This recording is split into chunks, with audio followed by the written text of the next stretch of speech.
Good day, and welcome to this extended international news report.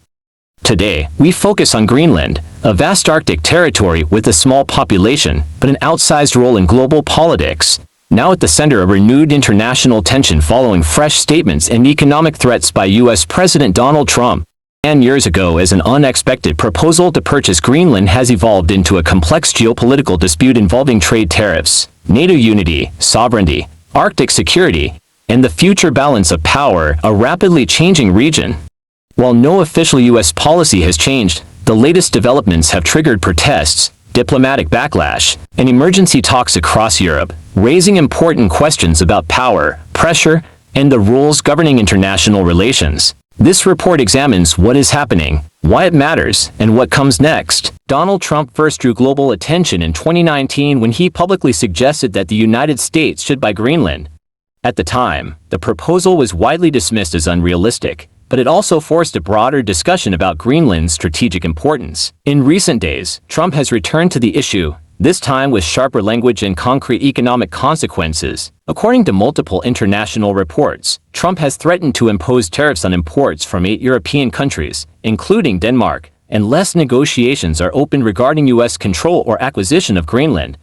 These tariffs are set to begin at 10% and could rise to 25%. Trump has framed the issue as a matter of national security, arguing that Greenland's Arctic location is essential for U.S. defense interests, particularly as global competition intensifies. Greenland is not an empty or ownerless territory. It is home to more than 56,000 people, most of them Inuit, with a distinct language, culture, and political system.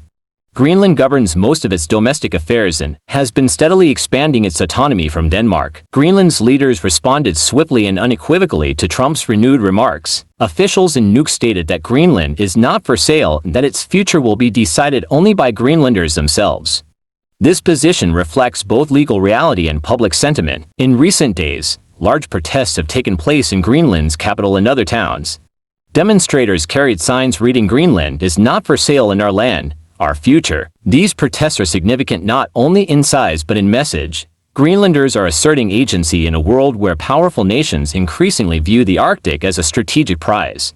Denmark, which remains responsible for Greenland's foreign affairs and defense, has strongly rejected Trump's approach. Danish leaders emphasized that Greenland's status is protected under international law and that sovereignty cannot be negotiated through economic pressure. Across Europe, reaction was swift and unusually unified. Leaders from several European nations issued joint statements warning that linking tariffs to territorial disputes could damage transatlantic relations and weaken NATO unity.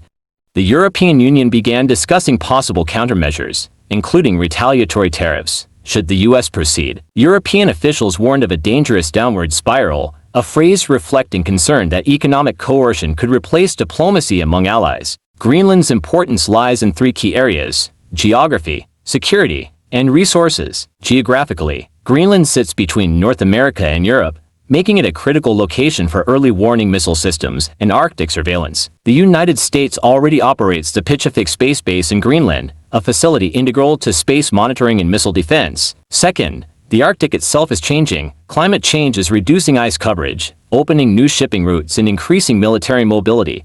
This has turned the region into a strategic frontier. Third, Greenland holds potential reserves of rare earth minerals, materials essential for electronics, renewable energy systems, and military technology. Control over these supply chains is increasingly viewed as a national security issue. These factors explain why Greenland has become a focal point not only for the U.S., but also for Russia and China. The Greenland dispute is part of a wider geopolitical contest. Russia has expanded its Arctic military infrastructure, reopening Cold War-era bases and increasing patrols.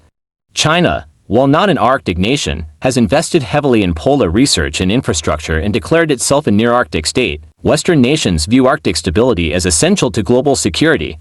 However, analysts warn that internal disputes among NATO allies could weaken collective deterrence. This context makes the Greenland issue especially sensitive, not because of immediate conflict, but because of what it signals about alliance cohesion and strategic trust. In the United States, reactions to Trump's statements are divided. Supporters argue that Trump is highlighting genuine security concerns and challenging allies to confront hard realities. Critics warn that the strategy risks alienating partners and provoking trade retaliation. Several U.S. lawmakers, including some from Trump's own party, have expressed concern that economic pressure over territorial issues could backfire. Current U.S. officials have reiterated that Washington recognizes Denmark's sovereignty over Greenland and continues to support cooperation through established diplomatic channels. For Greenland, the renewed attention has intensified internal discussions about independence. While many Greenlanders support eventual independence from Denmark, there is broad agreement that any transition must be gradual, democratic, and economically sustainable. The current dispute has reinforced calls for Greenland to be more directly involved in Arctic decision-making in international forums. It has also highlighted the risks of being caught between competing global powers. This story is not just about Greenland or Donald Trump. It reflects deeper global trends: the militarization of strategic regions, the use of economic pressure in diplomacy, the tension between sovereignty and security, the challenge of managing great power competition peacefully. How the Arctic is governed today may shape international norms for decades. For now, diplomacy continues. European leaders are urging restraint. Greenland remains firm in its stance, and no official policy changes have been announced by the U.S. government. However, the situation remains fluid. Trade measures, political rhetoric, and alliance dynamics could all influence future developments. What is clear is that Greenland will remain at the center of global attention, not because it seeks power, but because power is seeking it. Greenland's message has been consistent: its future belongs to its people. As the Arctic grows more important, the challenge for the international community will be balancing strategic interest with respect for sovereignty, cooperation, and international law. This story is still unfolding, and its outcome will resonate far beyond the Arctic. For continued, fact-based coverage of global affairs, follow this channel for verified international news. Share this report to keep conversations informed. We will continue tracking this developing story.